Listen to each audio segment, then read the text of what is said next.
Hi guys, welcome to our 2-3-1 formation series for Kids 7-a-side football.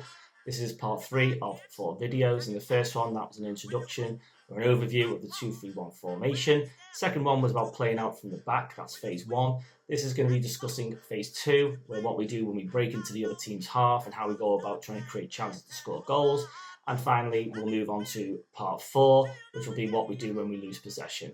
Okay, these are deeper dive videos. So what we did do short versions of these, which have less faffing around with the editing, mainly for the kids, because sometimes their attention spans being what they are, they've got better things to do, they're busy bees, they may be better placed watching those videos. But for those more enthusiastic about the game, and that can happen at these younger age groups sometimes, then these deeper dive videos will probably serve them even better. Okay, so yeah, let's crack on.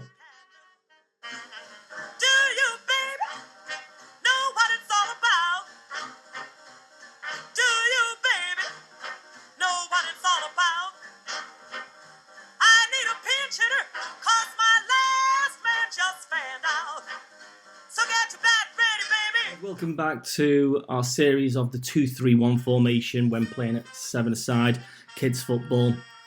We moved on from phase 1, where we were playing out from the back, and now we're moving into phase 2, where we're advancing the ball into the other team's half, hopefully into their area to be in a position to fire shots at goal and start scoring plenty of goals. Okay, so I think I discussed it briefly in the last video, but I'll start where I left off, which was where we are breaking the press. Okay, this just means we're being closed down by the other players, and that means they're pressing us, they're putting us under pressure, they're trying to give us no time on the ball. Those scoundrels are trying to win it off us and score a goal in our net, but we're not going to have any of that because we've studied this analysis video and we know what we're going to do. We're being closed down, so they're pressing us, and we need to play through the gaps that they leave. And if we position ourselves in good places higher up the pitch, we're able to pass through the gaps that they leave and therefore take them out of the game. So then we're able to move up the pitch together, and we're going to have more space as a result because they've tried to close us down, and we've either dribbled through the gaps that they've left or played a nice strong pass through that gap.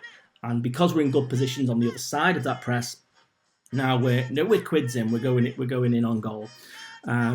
Before I move the video along, I've put some notes here. Penetrate. All right, this just means driving forwards. So whether you've just got the ball like this chap here, number 6, our centre midfielder, who's about to pass the ball, he then penetrates. Okay, he doesn't just stop and admire his pass, thinking he's God's gift. No, he goes forward in support for the next phase of the move. All right.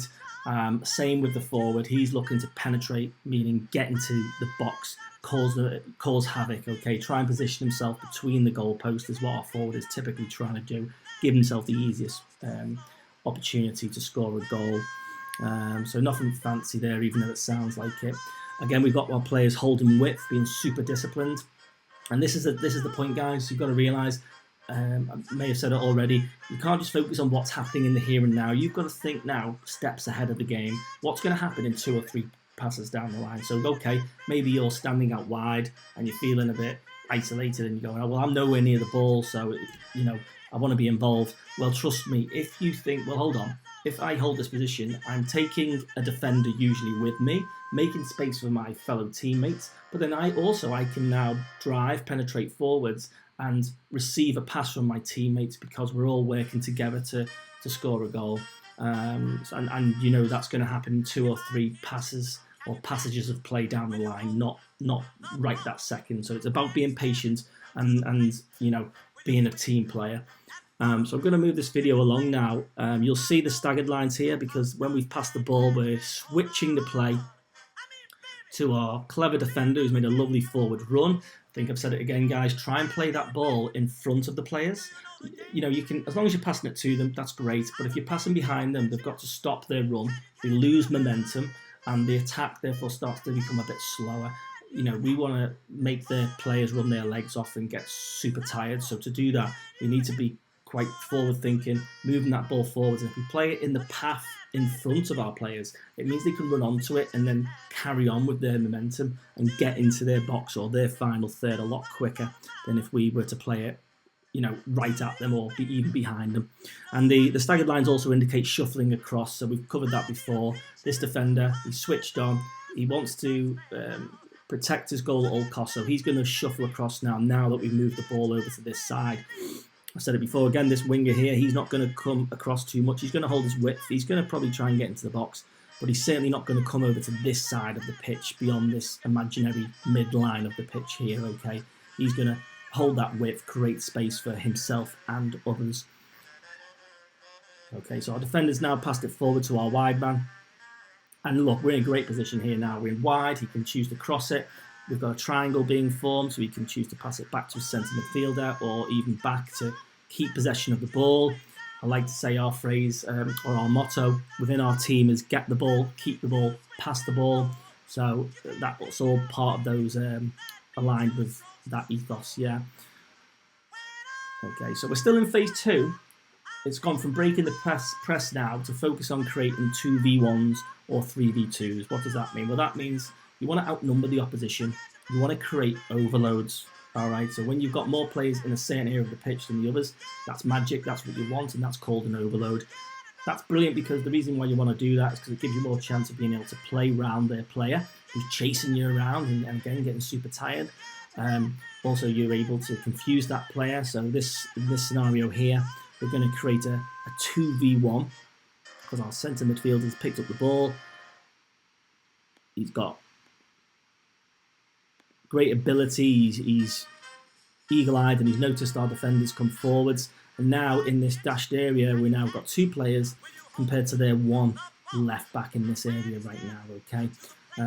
So yeah, we're outnumbering him, so we can use this situation. We can probably play a 1-2, or he can run around this player having passed it to number 2 and he passes it to create a good crossing situation. We can pass it inside. We've even got a diamond going on here, more triangles, all that good stuff, yeah.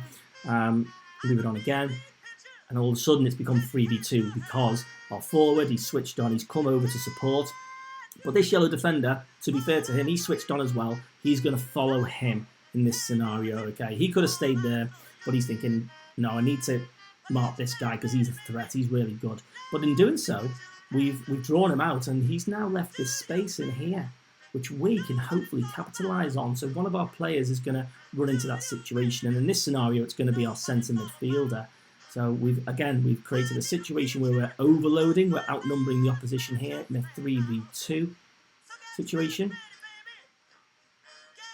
We're confusing the life out of the defenders because this guy's thinking, well, do I go to the ball? Do I stay with this man? And that's what we're going to do in this scenario here. We've got this central midfielder who, again, he was close to the centre midfielder, but again, he's looked at the situation. He's thought, oh, right, 3 against 2. I need to get over there. So he needs to either look at getting in this position to close off this passing lane, or he's thinking, do I engage, meaning do I close this guy down? Oh, I've got no idea what to do. I may as well just lie down. So we're now drawing opponents towards us. And once we drew them in, that's when we strike. We pass the ball, and then this guy, the centre midfielder, very intelligent. He's made an off-the-ball run. Our centre forward, again, just like a reverse pass, just knocks it inside. And look, and we've opened up this area here where he's hopefully going to have a shot. We've created, you'll see in the orange highlight zone here, a 4v4 situation. All right, 4 defenders, 4 attackers. Now, okay, we've got this yellow player here, which is 5, but we've gone beyond him. So we've created a real promising position for ourselves with a 4v4 attack. That's exactly what we want, okay? Notice back here, though, our Rock is being super disciplined. He's staying goal side, meaning he's closer to our goal than the opposition, and he's keeping an eye on this guy. But it's also a dangerous situation because he's 1v1, not favourable. Usually we want to be outnumbering the opposition when we're defending. So he, our explorer, needs to be mindful now about perhaps deciding now's the time to maybe start running back. But, you know, if you weigh it up at the time and decide if you want to hold your position, because if you do win the ball back there, or you've got more chance of winning the ball back there if you hold that position because you've got more men in and around their box. And winning it high, it is good because it creates a bit of chaos because they've only just received the ball and they're not really in their correct positions to defend. So if you win the ball back in this area, having lost it, then brilliant. Okay, but yeah, in this scenario, our centre midfielder, he decided not to have a shot. He decided to try and be a good team player and play it across the goal to this number 3. But we've given the ball away. You know, okay, it happens. Don't worry about it. We've got to change our focus now, and this is where we move into phase 3. When we lose possession, we've got to change our focus, change our mindset. We all of a sudden all become defenders, and I will cover all of that in video in phase 3 video.